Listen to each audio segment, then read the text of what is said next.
the North 101 webinar. My name is Itwa Scottens, and I am the Executive Director of the Arctic Funders Collaborative. And this is the second of our AFC Northern Webinar series. We launched a webinar series this past spring, mostly to give Northerners a chance to share their stories with the philanthropic community. But this webinar we decided to do a little bit different because we know that many NGOs, not-for-profits, and charities are going into a busy fundraising season this fall. Fall tends to be a busy time for grant cycles opening and closing, and so we really wanted to give an opportunity for especially Northern organizations to get some insider insights about philanthropic funding and hopefully be armed with some more knowledge that'll help you to navigate the process of accessing philanthropic funding moving forward. So if you are on Twitter, you can tweet at us at Arctic Funders, and we also have a website with information about the Arctic Funders Collaborative. It's www.arcticfunders.com. And I just wanted to point out there are people from all over the Arctic on the call today. We have people calling in from Alaska, from Yukon, from Northwest Territories, and Nunavut, and also Greenland. And we also have funders from many different areas on the call as well. So welcome to everyone, and thank you for joining us. I wanted to also point out that this webinar is being recorded, and so the recording will be made available on the AFC website in the days to come. So if you have any colleagues who you think might have wanted to watch but weren't able to join us, we'll make sure that they can access it online. So before we get started, I'm going to introduce our panelists today, and then I'm going to give a brief presentation about philanthropy. And I just wanted to point out that we're going to have lots of time today for your questions. And so if you have any questions at any time, you're welcome to send them to me. There is a question box in your control panel, and you can send them at any time throughout the webinar. And once we get into the discussions, we'll start sharing some of those questions and going through with the panelists. So we are very happy to have today two of our co-chairs for the Arctic Funders Collaborative, Anne Henshaw and Steve Ellis. And Anne Henshaw joined the Oak Foundation in September 2007 as a Marine Conservation Program Officer in the North Pacific and the Arctic with a primary focus on grant making in Alaska. She has a special interest in building capacity for Indigenous community-based conservation, co-management, and international governance. Prior to joining Oak Foundation, Anne was a visiting professor in sociology and anthropology department at Bourgogne and director of Bourgogne Coastal Studies. Anne holds a PhD in anthropology from Harvard University and a BA from the University of New Hampshire in anthropology. And Steve Ellis is the other co-chair of the AFC. He is the program lead for Northern Canada at Tides Canada Foundation. He's based in Yellowknife, Northwest Territories, and actually Steve and I share an office here in Yellowknife. Steve works with Northern communities and partners to empower Northerners, build capacity, and advance solutions to integrated social, cultural, environmental, and economic challenges in the North. After completing a master's in environmental studies at the University of Waterloo, Steve and his wife Tracy commenced life together and started a family in the Bouquet, a Dene community on the east arm of Great Bear Lake.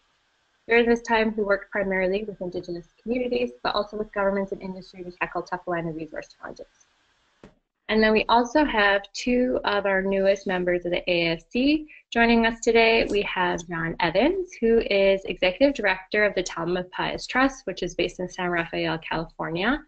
And they support Indigenous-led global organizations building alliance in the areas of human rights, traditional knowledge and education, Indigenous rights, cultural integrity, protection of sacred lands and waters, and gender equity. She has worked in philanthropy and public service for the past 25 years. John served as Managing Director of Tides Foundation, Executive Director of Lannan Foundation, and of the New Mexico Community Foundation, and she also served as Deputy Director of Public Health for the state of New Mexico with a special focus on public policy and services for people with HIV/AIDS. And last but not least, we have Sonia Swift, and she co-directs the Windrose Fund. She also serves as an active trustee for Swift Foundation, working programmatically for the foundation and on the board of international funders for Indigenous peoples. Sonia has field experience from across the Americas, covering a range of issues including sovereignty, extractive industry resistance, and Indigenous land rights. She has consistently advocated for more coherency and accountability in philanthropy. Sonia calls both San Francisco, California, and Black Hills, South Dakota home. So welcome, and thanks everyone for joining us. I'm super happy that you guys will all have a chance to ask questions to these 4 funders, because these are 4 super great funders that I really enjoy working with at the AFC. And so just before we get into questions and into some discussions, I just want to give a really brief presentation to give you a little bit more background on the AFC and just also more generally on philanthropy. So our panelists can turn off their webcams and mute themselves. And I'm going to just share a presentation on your screens.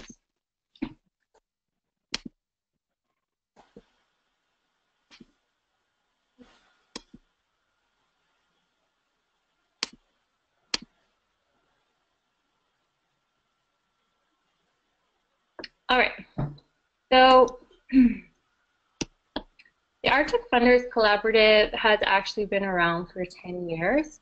It was about 10 years ago, a group of funders got together mostly to convene on Alaska-focused issues.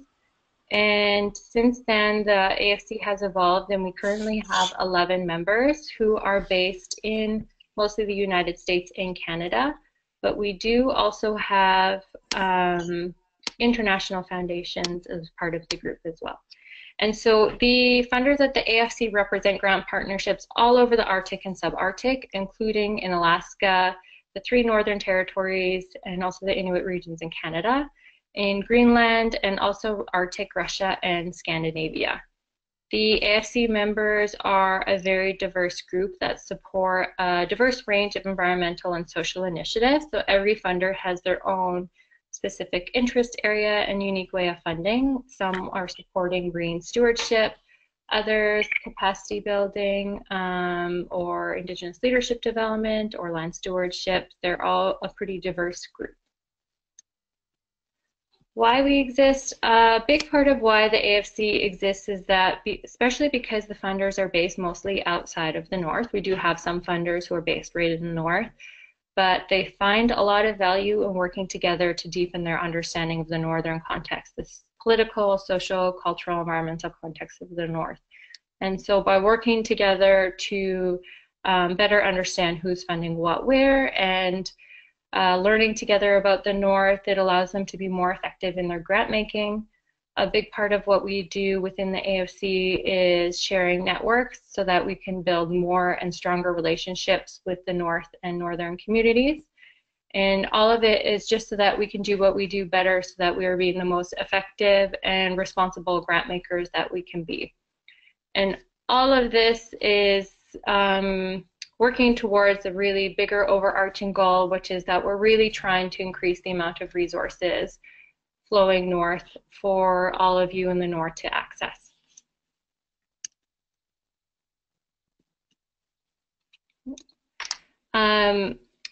How we do it is every year we host an annual meeting, and so all of our funders come together to share updates and information about emerging Arctic issues and topics. We also encourage our funders to go on learning trips, so funders can get on the ground in communities, meet with people, learn about the cultures, get out on the land. And so some of the work that I do at the AFC is to help coordinate those trips for funders. So actually this picture is from our last learning trip, which was on the Detcho, or the Mackenzie River, last July. We brought a group of funders, and they're sitting here with the Grant Chief of the Detcho First Nation. And sometimes the funders will also do collaborative funding, which basically is just if the funders identify an initiative that they're interested in collectively supporting, they at times will all throw money in a pot together, and in those instances I might help manage that grant on their behalf. But I do want to make clear that I, at the Arctic Funders Collaborative, I don't manage my own granting program. All of the members of the AFC manage their own funding programs in their own ways.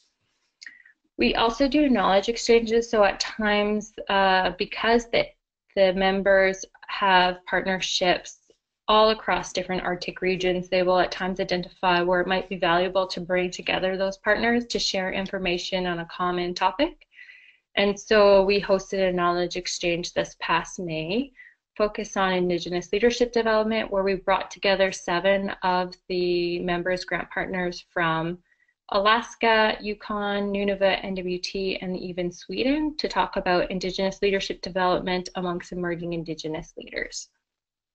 We're always looking to build networks, both within the philanthropic community with other funders, also with more and more northern partners, and trying to build more and more connection points between philanthropic and northern communities. We collect grant data just so that we can track and have a good understanding of what funding is already happening in the north, and that helps us to identify funding gaps. And we're always just looking for new ideas about how we can deepen our understanding and support for the north in different ways. So I've been at the AFC now for just over 2 years, and when I started back in 2015, I had very little understanding or exposure to philanthropy. And so I just wanted to mention this for northern organizations who don't know a lot about philanthropic funding. I know that we tend to use really fluffy language in philanthropy. Even the word philanthropy is very kind of a fluffy and ambiguous word. And so lots of times you'll hear these different kinds of terms like grant makers or foundation, reciprocity, stewardship, and what does it all mean? And so I'm going to try and just break down philanthropy for you today in a hopefully easier to understand and more simple way, because I know I sure didn't understand what it meant 2 years ago. So philanthropy is really just about giving in different ways. So it might be donating money, but it could also be different ways that you give back to your community, either through volunteering, maybe you coach a sports team, if you run a not-for-profit in your community, or you make a point of chopping wood for elders. I know if you harvest a caribou, usually the first thing you do is you cut it up and you share all the meat with your friends and your family. That's philanthropy. It's giving in different ways. It's philanthropy. And so philanthropy is really, as a basic concept, is really at the heart of many northern cultures. The element of philanthropy that I work with and the funders who you'll hear from today work with is those that are about giving donations, and so the desire to promote the welfare of others expressed by the generous donation of money to good causes. So the people you'll hear from today work for different kinds of foundations, and they'll talk about the different organizations they work with, but most of them come from foundations that were created probably by a family who is wealthy and has done well for themselves and created a foundation as their way to give back to the community. So philanthropy is about both aspects, all of the work that you guys do in your communities is a very important element of philanthropy, and so I just wanted to make that clear. So philanthropic funders, I know, can be a little bit of a mystery to Northerners, and so we're going to talk about some of the basic information about philanthropic funders. Where are they? I think a lot of the mystery is due to the fact that philanthropic funders are mostly based outside of the North. There are some funders who do have on-the-ground presence in both Northern Canada and in Alaska, but lots of them operate from headquarters based in places like New York and San Francisco, Toronto, Vancouver, and so they are located outside of the North for the most part. Who are they? So there's different types of foundations, and I just wanted to touch on this briefly because when you're navigating accessing funding, sometimes it's helpful to know what kind of foundation you're applying for money from, because sometimes that points to how they make decisions or govern themselves. That'll help give you some clues about how to work with the foundation and build a partnership. So there's private and public foundations, and the difference between the two is just about who is on their board governing the direction of the organization.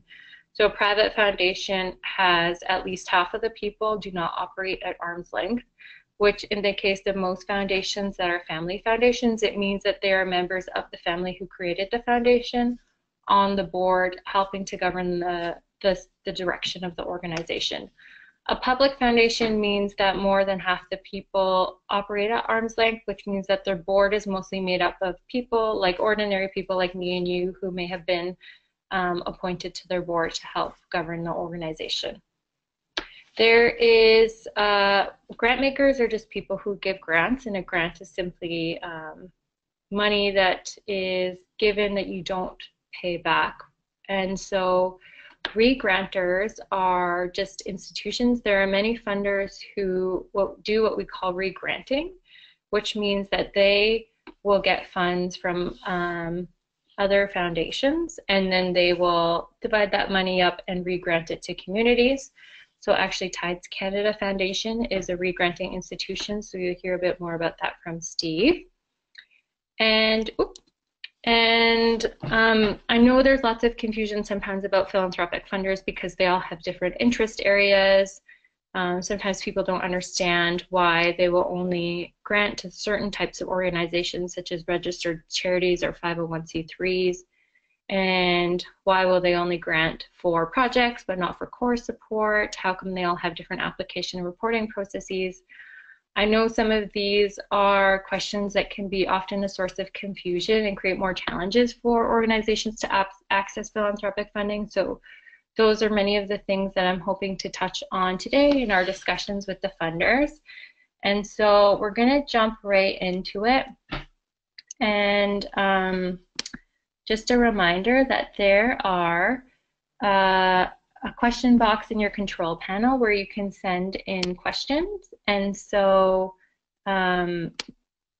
you are welcome to send in questions at any time, and we will do our best to work through as many of them as we can. I already see I have quite a long list. So I just wanted to ask the panelists to now turn their webcams on and unmute themselves.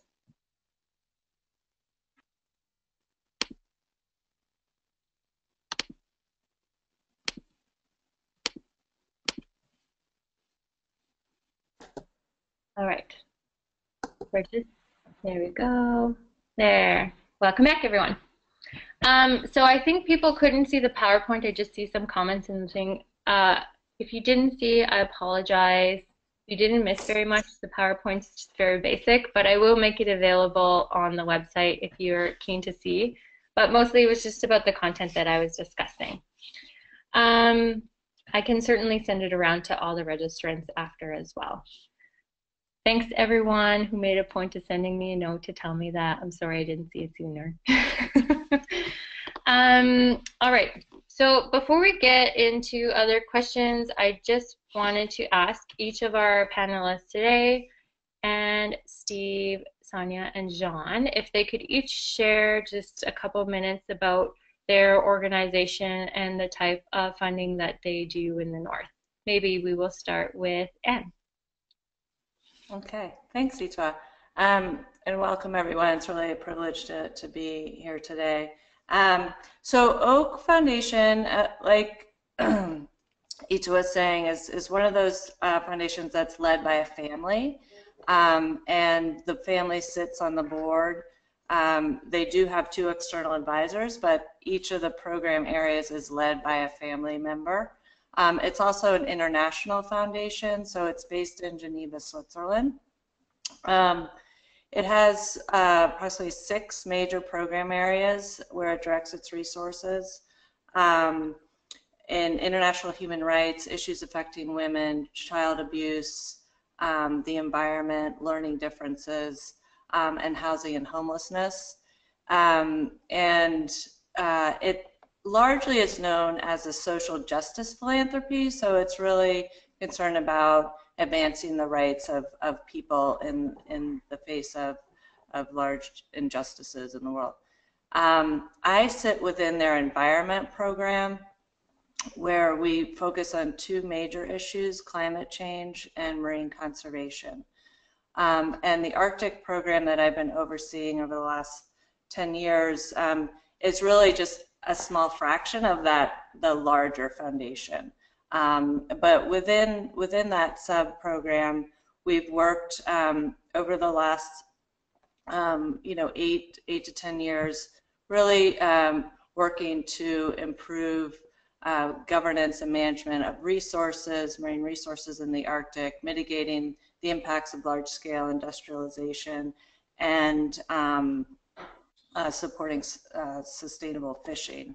And we do that through fostering partnerships between different organizations, whether indigenous organizations, environmental organizations, academic institutions, really supporting the work of having traditional knowledge or indigenous knowledge and science inform decision-making around the management of resources, making sure we support communities in their ability to participate in public policy processes, and building in-region capacity for organizations in the North, largely in Alaska, but also to a certain extent in Canada and Greenland.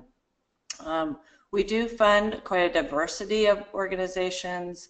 We don't do local community grant making. We often will fund larger organizations either that serve as an intermediary in the region, or they re-grant funds. But we have tried to do more work in supporting indigenous-led organizations that are sort of larger regional nonprofits or international organizations in the North. So that is sort of gives you a broad outline of where Oak sits in this larger field. Thanks, Dan. Why don't we go to Steve, and then Sonia, and then John? Sure, sounds good. Can you hear me all right, Nitwa? Yeah, hear you loud and clear. Okay, so Steve Ellis here with Tides Canada. We are a public foundation based exclusively in Canada.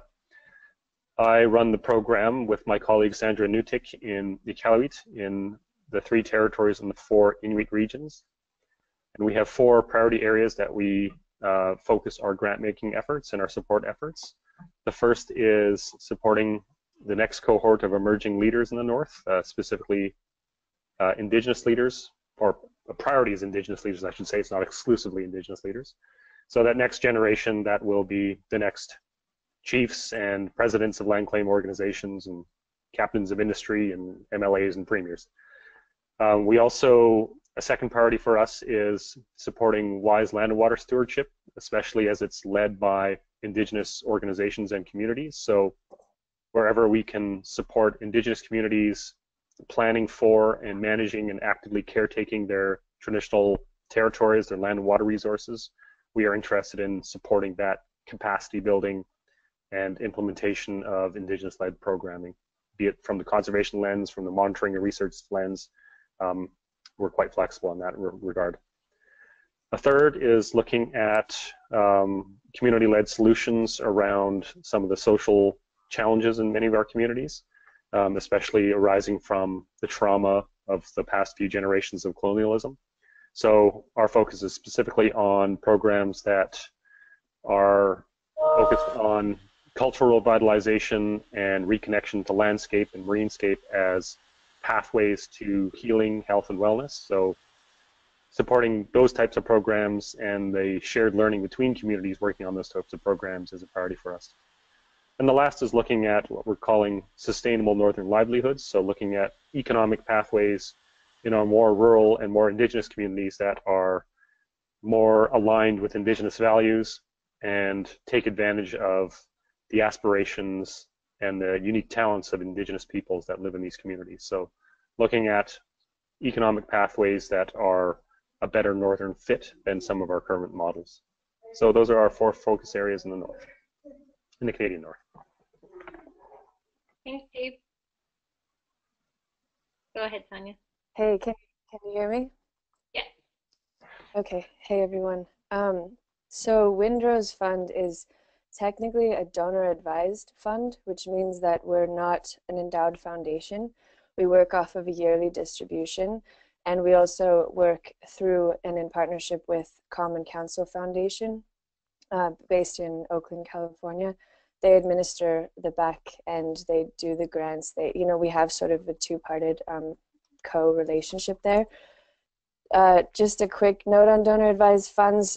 There's a lot of donor-advised fund money sitting around and not necessarily being used.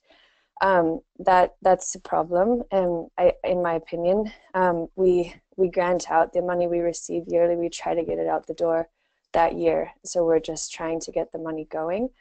We're very new. We're only like 2 years old. Still figuring out we've only done the first year of funding in the North. We also work in the Dakotas, South and North Dakota, and in the Southwest. And we've made a few kind of exceptional grants in Aotearoa, New Zealand, and in Jordan.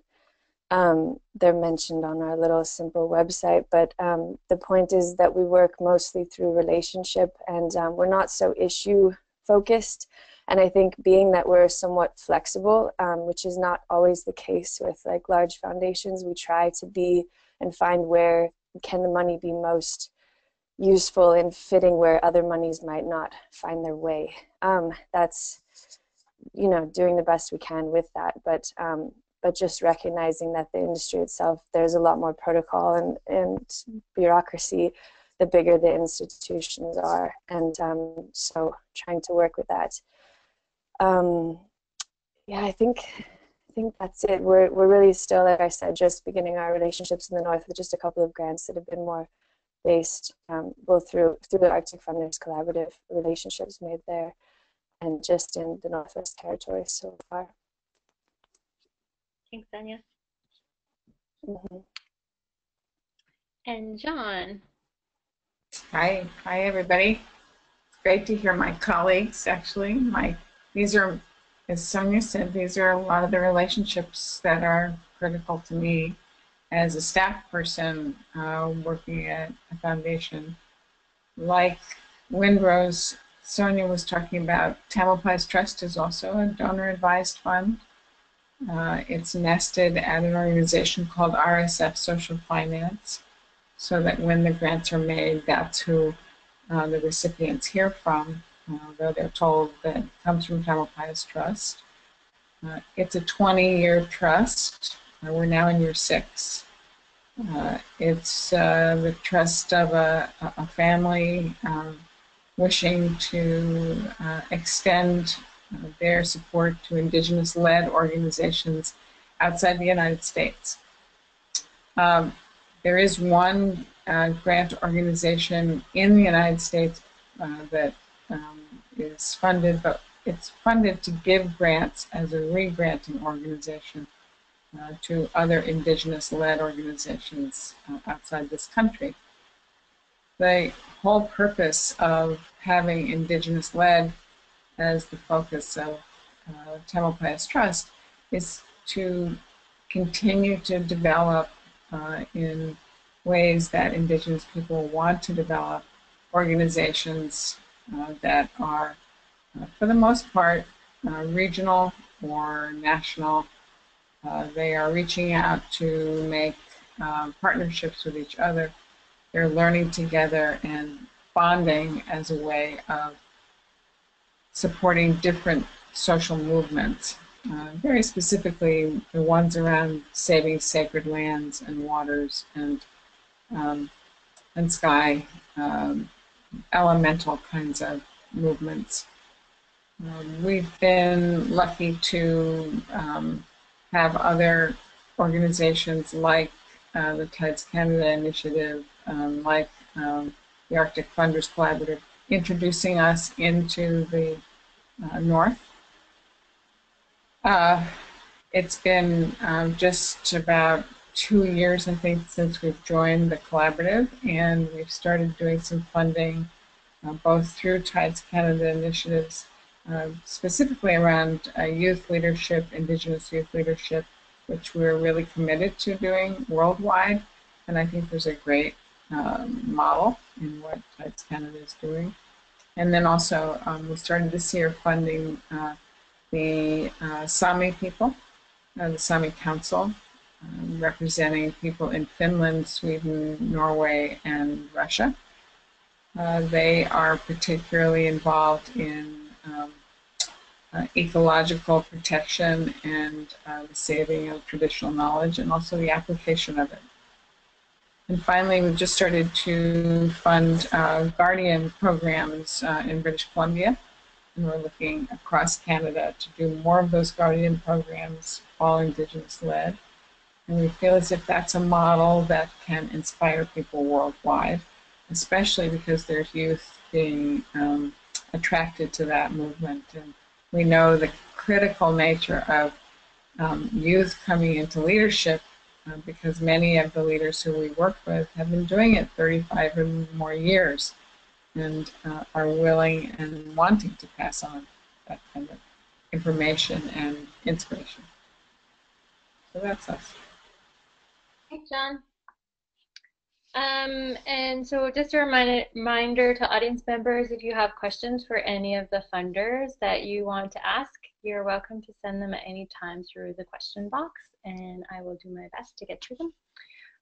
But I just wanted to ask if each of the funders could also share about what you guys look for in proposals or partners when you're seeking to build new relationships. So maybe we can get Steve to start us off. Well, I guess, I mean, first and foremost, I'm looking, well, maybe not foremost, but first I'm looking for, are the projects or the communities looking to do something that are in line with the 4 priority areas that we're looking for. So that's number one, but more importantly than that probably is just looking at the people on the ground who are doing the work, who are going to be doing the work or doing the planning. Do they have the right stuff, or can they have the right stuff with the right supports, and do they have the right networks, or can they have the right networks with the right support? So really my job is highly relational. I often describe it to my wife as effectively I'm a talent scout. So I'm just looking for in communities across the north using my networks and my networks to talk to people, to become aware of interesting projects out there and getting to know the people involved. And you know, a lot of the decision making that I do, frankly, is based not just on evidence, but there's a lot of intuition in the job as well. Just you get a feeling, you get a sense that there's a right fit, and there's something here that there's a spark there that needs some tending, and we can make a small contribution to help grow that spark into a bit of a flame. So to make it simple, first and foremost, or first look at the fit with our programmatic areas, but second, really delving deeply into the people and the relationships on the ground who are going to do the work and have the ambition to move things forward, and assessing the nature of their commitment. That's really my job, frankly. Thanks, Steve. And you've been funding in the North for a really long time. Do you have anything else to add about what you look for in new grant partners or relationships or proposals?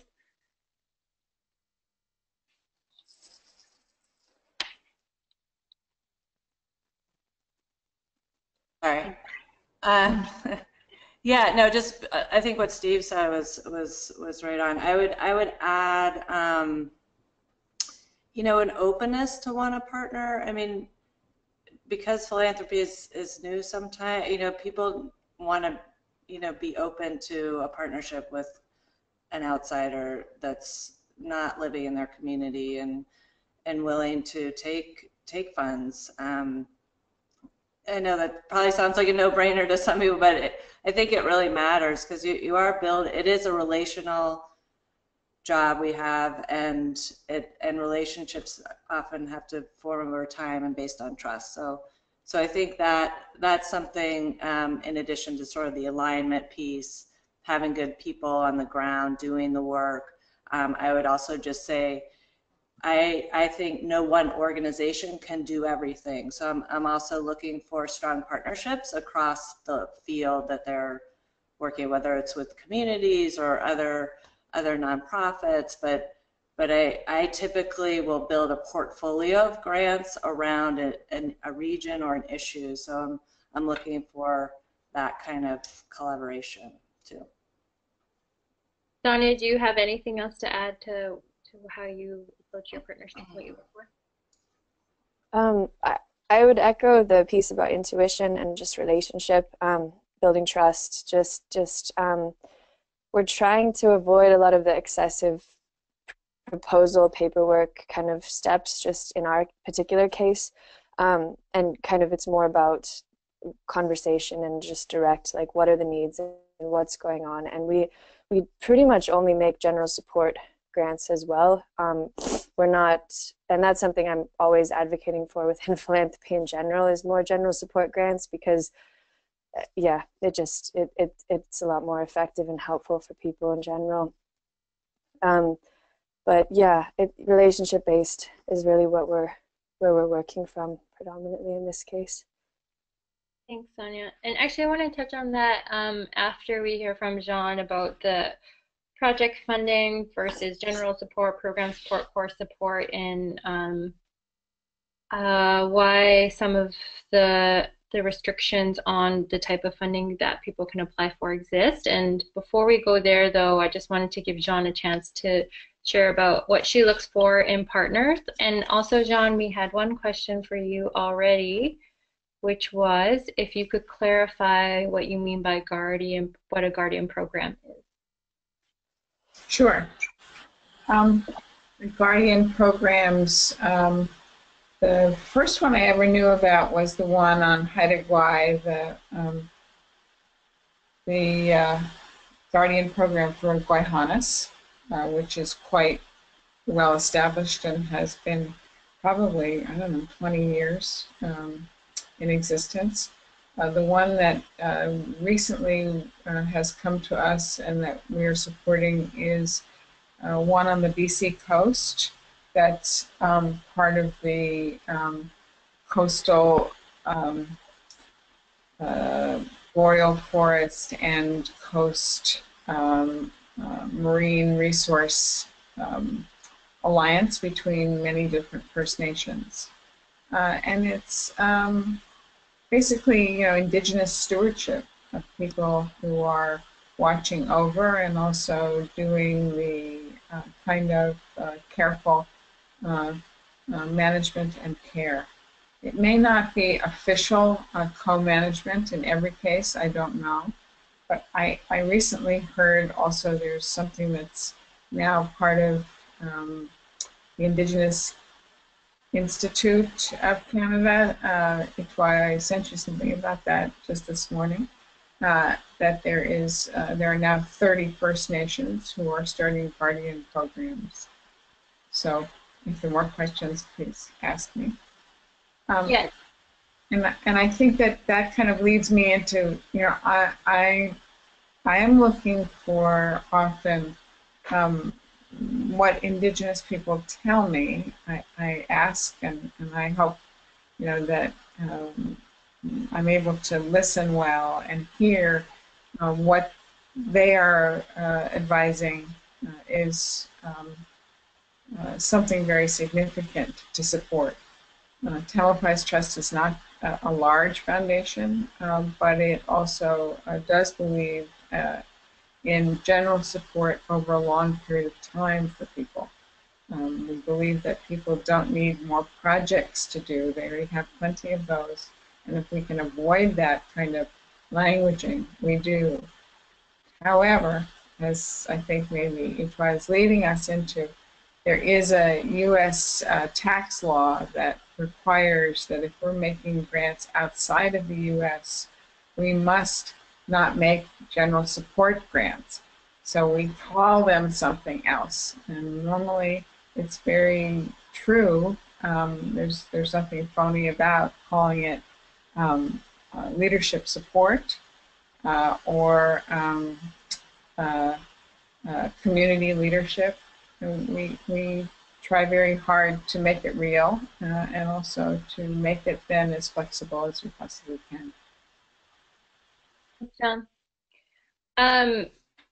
So just on the point of project versus core versus general support, I was wondering if any of you would be willing to touch on, like, for instance, I was thinking of Steve, when your community advisors were building the NWT Collaborative on the Land Fund, and they were thinking about how to disperse their grants.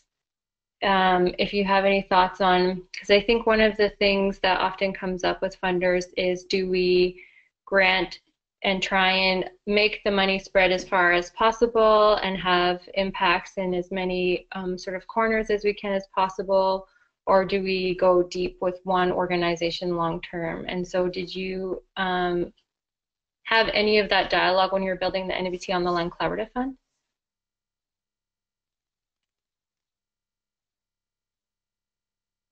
Yeah, so the Northwest Territories on Land Collaborative Fund might not be the best example, because the community advisors and the funding partners there did focus primarily on funding projects as opposed to core support.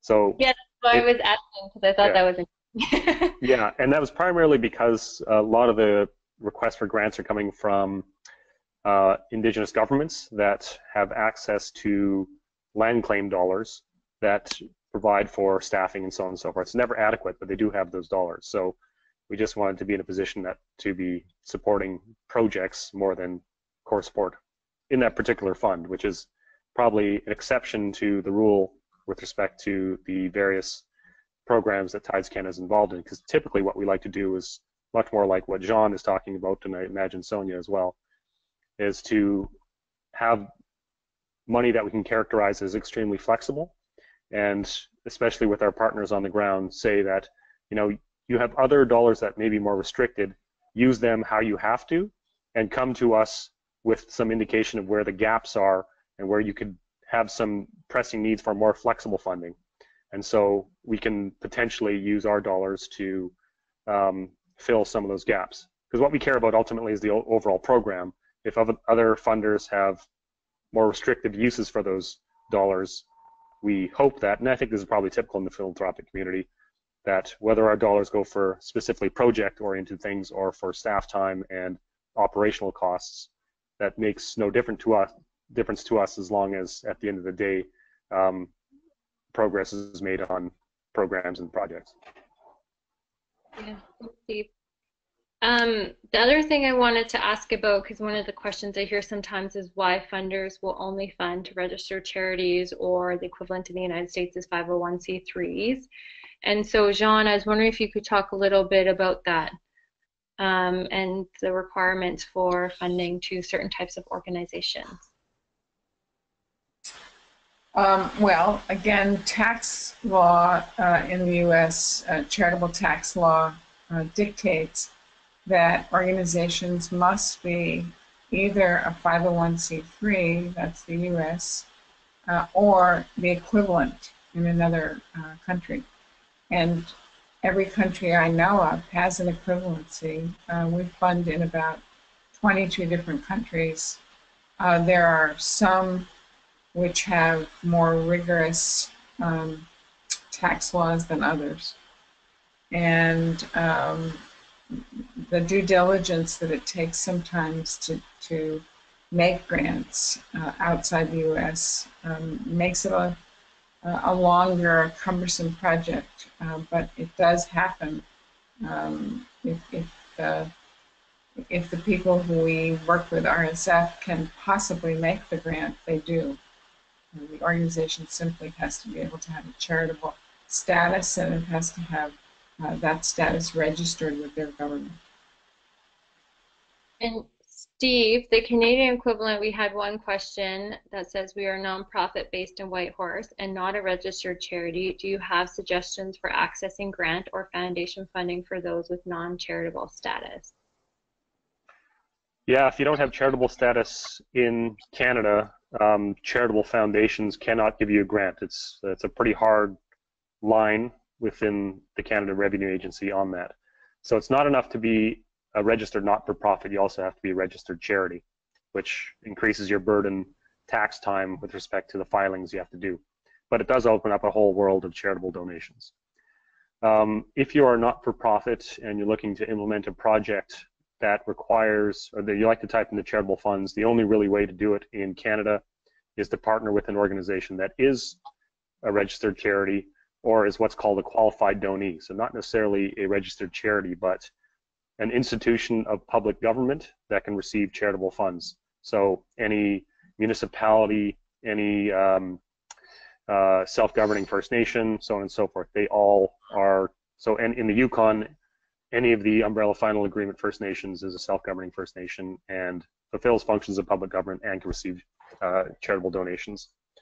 So I would suggest partnering with a qualified donee or registered charity on the project.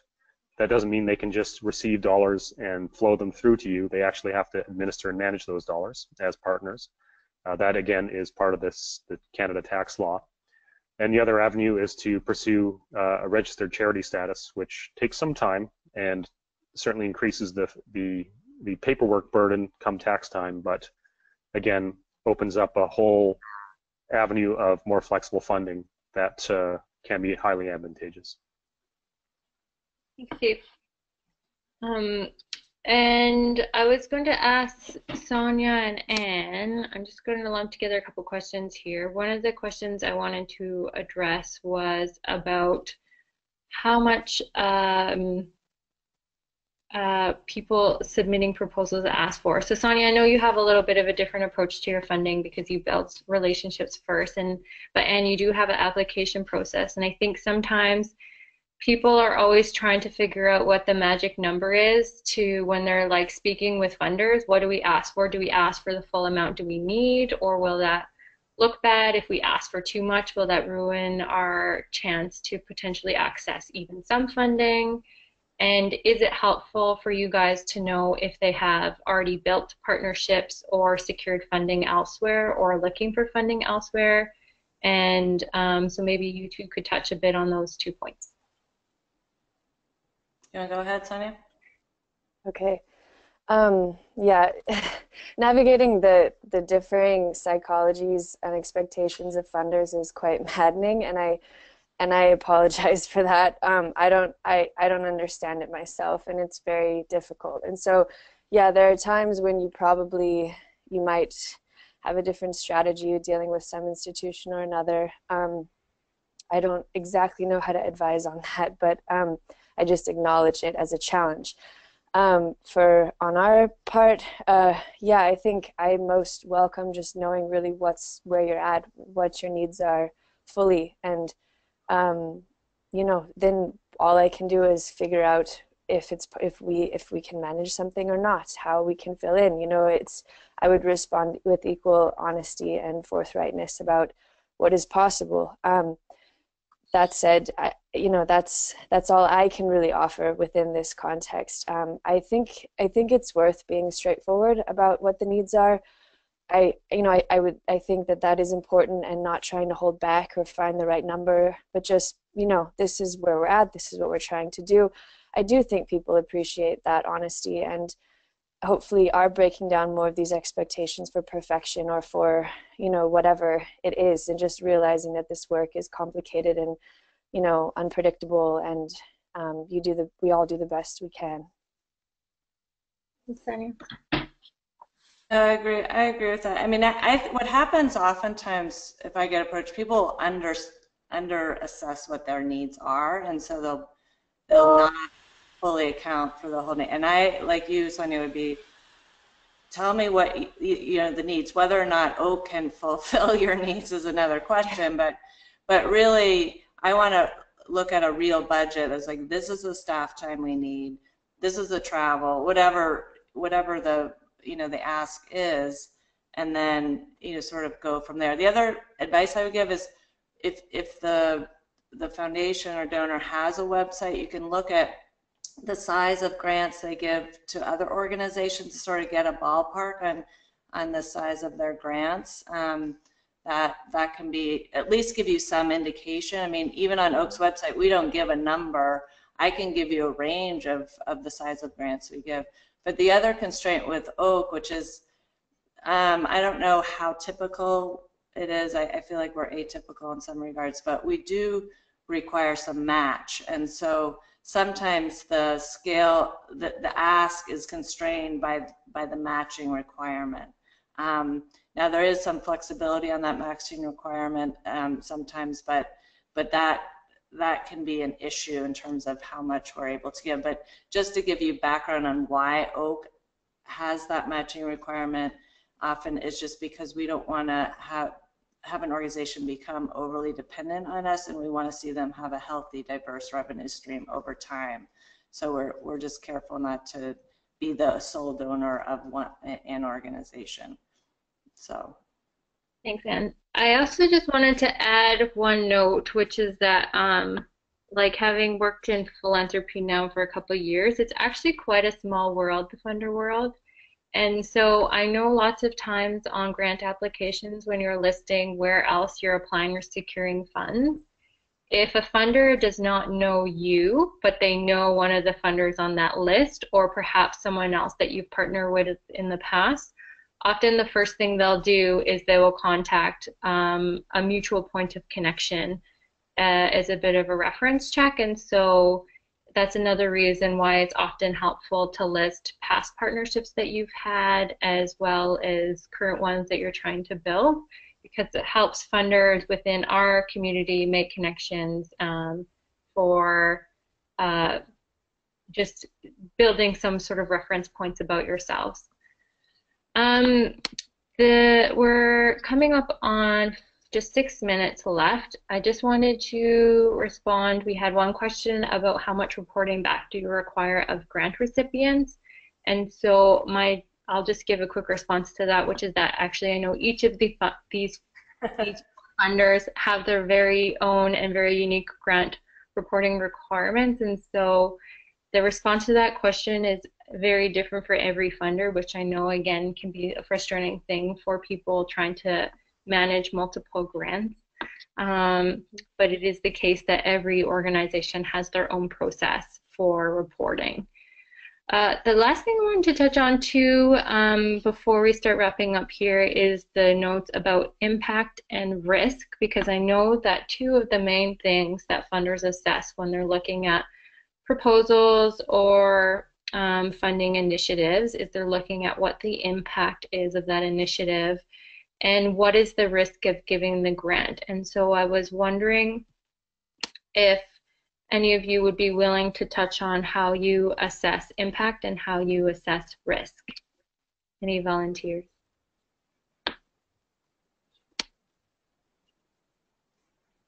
Sure, I can say a few words. Oh, go ahead, John. I saw you make a hand wave before me. Okay. I did.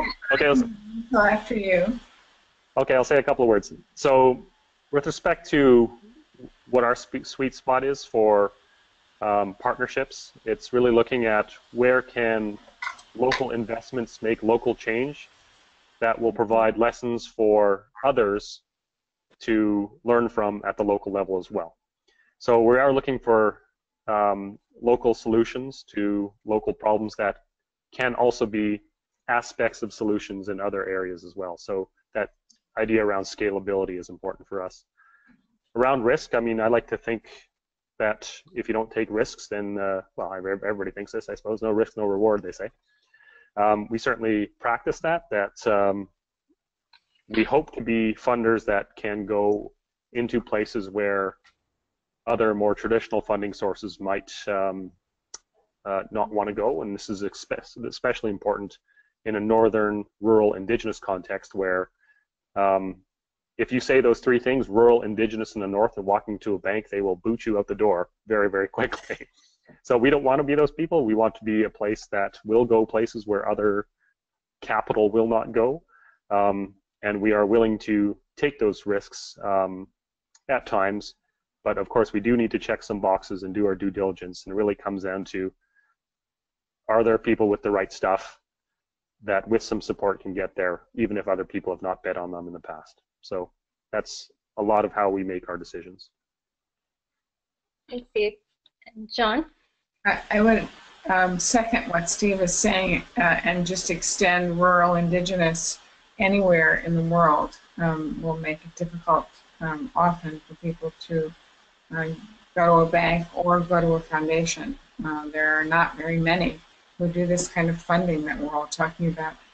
When Sonia said the word relational, you know, we work relationally, I would say that's where the risk question comes in, except that in some ways, you know, building the relationship is to make it possible to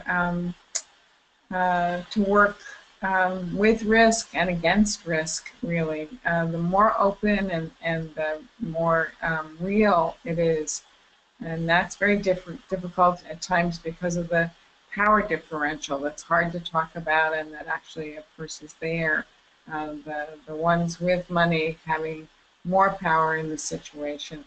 I think we as staff people and people who are all of us very motivated to work relationally, and Sonia as a trustee as well, working relationally increases not only the kind of impact around the whole field, being able to really be more real and more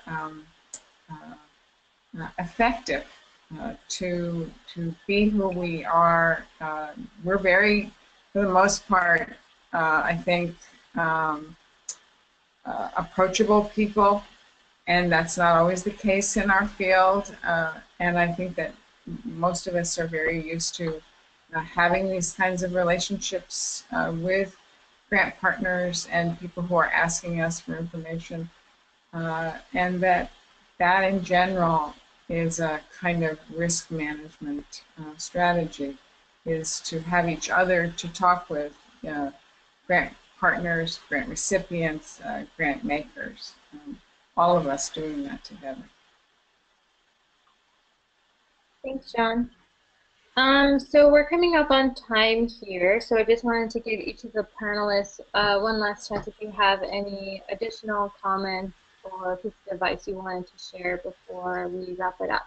Now's your time to do it. And if not, then the last thing I wanted to share before we close the webinar is that for the last few months, I've been trying to compile a list of funders who are giving grants to the North or who have the capacity to give grants to the North. So I know one of the biggest challenges is knowing where to look to access funding because there's so many different kinds of foundations with so many different interests and so many different geographic focuses that it's about kind of like finding a needle in a haystack. So I've been compiling just a simple spreadsheet with every funder that I know of, and my funders have helped me to put this list together that are currently giving grants to the North or that Northerners might be eligible to apply for grants from. And so I've included any of the published deadlines about their grant cycles and what their sort of general focus areas are, as well as what their geographic focus or limitations are. And so I'm going to make that resource available on the AFC website. And I will also circulate it to all the recipients. And again, this webinar has been recorded, and so it will be available on the AFC website in the days to come. And so you're welcome to access it and share it if it's been a useful resource to you. And I apologize that the PowerPoint slides didn't show all the slides, but I will circulate that to all of the attendees as well. If anyone wants to take a look through the slides, it'll be available, and I'll also post it on our website with the recording, so it is accessible. And lastly, again, I'm sorry to interrupt you. I'm a chair of another call at this time. I'm sorry. Thank you, John. Yeah. No, and so yeah, that's okay. That's all we have for today. The last thing I was going to mention is the website is www.arcticfunders.com. You can sign up for our mailing list if you want more information. And thanks so much, everyone, for joining us and our panelists for sharing all your information. And have a great day, everyone. Bye-bye. Thank you. Thank you.